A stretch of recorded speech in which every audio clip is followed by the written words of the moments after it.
क्या आप जानते हैं, महाशिवरात्रि कोई साधारण पर्व नहीं है। कहा जाता है कि ये वो एकमात्र रात है जब भगवान शिव सोते नहीं है, इसलिए इस रात को शिवरात्रि कहा जाता है। लेकिन सवाल ये है, आखिर भगवान शिव उस रात जागते क्यों हैं? और ऐसा क्या हुआ था जिसने इस रात को सृष्टि की सबसे रहस्यमयी रात बना दिया? तो देखिए, सृष्टि उस समय संतुलन में नहीं थी जब भगवान शिव ध्यान में लीन थे और पूरी तरह वैराग्य थे। देवता चिंतित थे, क्योंकि जब भगवान शिव ध्यान में चले जाते हैं तो सृष्टि रुक जाती है।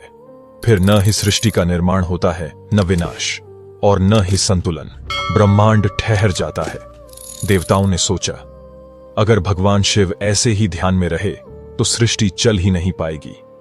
तभी देवताओं ने मिलकर आवाहन किया, जिससे आदिशक्ति ने अवतार लिया, मां पार्वती के रूप में। उन्होंने वर्षों तक तप किया, कठोर व्रत रखा, मौन, त्याग, लेकिन शिवजी की आंखें नहीं खुली। लेकिन जब फाल्गुन कृष्ण चतुर्दशी की वो अंधेरी और डरावनी रात, जब प्रकृति भी सांस रोके खड़ी थी, उसी रात महाकाल शिव का ध्यान टूटा।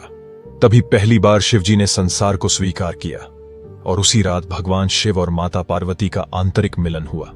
इसीलिए इसे शिव शक्ति का मिलन कहा जाता है, और इसीलिए शिवजी उस रात पूरी तरह जागते हैं।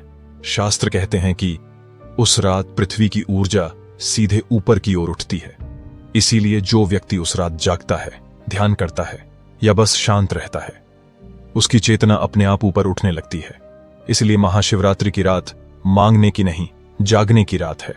कई लोग मानते हैं कि उस रात शिव तांडव करते हैं, लेकिन वास्तविकता यह है कि उस रात शिवजी तांडव नहीं करते हैं। अगर शिवजी उस रात पूरा तांडव कर दें तो सृष्टि संभल नहीं पाएगा। इसलिए शिवजी जागते हैं ताकि सृष्टि सुरक्षित रहे। और महाशिवरात्रि किसी कथा का उत्सव नहीं, ये वो रात है जब शिवजी ने तय किया कि मैं संसार से दूर नहीं रहूंगा। और तभी से जो इंसान उस रात एक पल भी शिव स्मरण कर लेता है, उसे जीवन में एक नई दिशा मिलती है। महाशिवरात्रि चमत्कार की नहीं, चेतना की रात है। इसीलिए कहा जाता है, इस रात भगवान शिव जागते हैं, और जो जाग गया वो कभी अंधकार में नहीं रहता। आप सभी को महाशिवरात्रि की बहुत बहुत बधाई और शुभकामनाएं। भगवान शिव आपकी हर मनोकामनाएं पूरी करे। हर हर महादेव।